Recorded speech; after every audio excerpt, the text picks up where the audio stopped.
Hi, welcome back. In this segment, we're going to talk about the basics of the futures market, how the market's evolved, the concept of a futures contract, and market mechanics.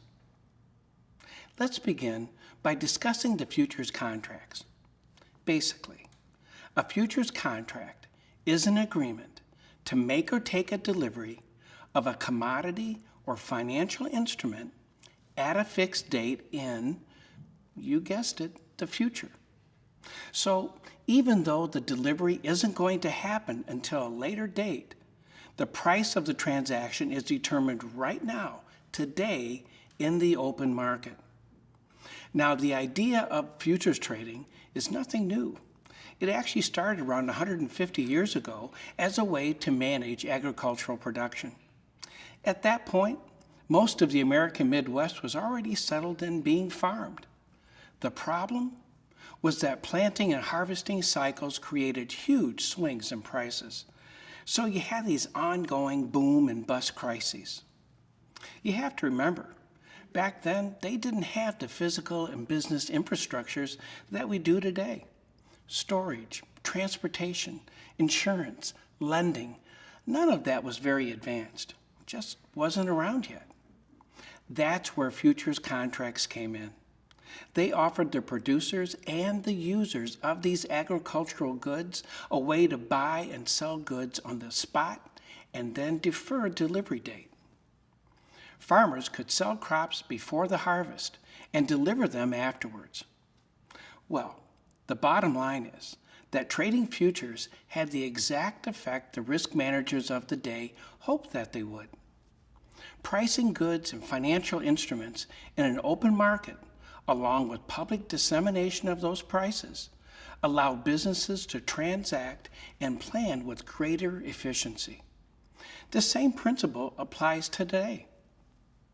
Of course, as time went on and people kept trading and becoming more familiar with futures, the whole process became more efficient.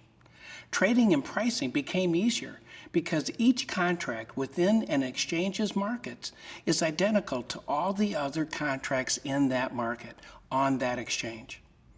So what are some of the terms you need to know if you're going to trade futures? Quantity. Each contract represents a fixed and standard weight or measure. For example, in the wheat futures market, a standard contract is 5,000 bushels of wheat. Or in crude oil, the benchmark contract is 1,000 barrels. Quality, type, or grade. Exactly what is the grade of the material that I'm buying or selling?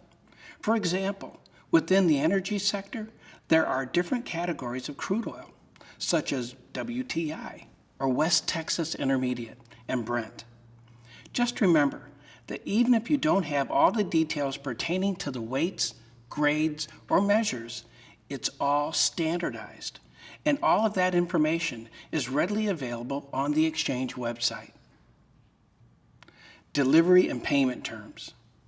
This describes where and when delivery will be taken and under what payment terms. For example, in the case of gold, there are delivery terms that specify the metal's weight and purity. In plain English, the buyers and sellers indicate that they accept these terms by trading the contract. Okay, let's move on. Futures contracts are exchange-traded instruments with no concept of over-the-counter or ECN transactions. The contract terms are formulated by the exchange and then offered for trading on that same exchange.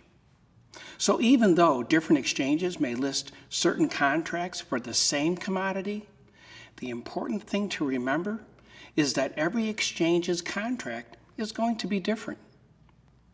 Now, just because you buy a futures contract, that doesn't mean you'll ever see delivery on what you purchased. In fact, relatively few futures contracts result in delivery or cash settlement. Why? Well, that's because most futures are offset in the open market before they have a chance to mature. But if you're interested in risk management, this allows you to add and remove futures positions at will.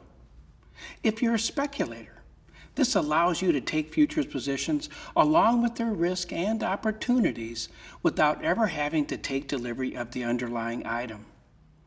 In a nutshell, offsetting is when you sell off a long position or cover a short position with a purchase.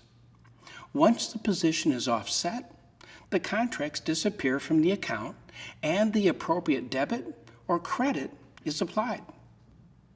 Okay, so what can you trade?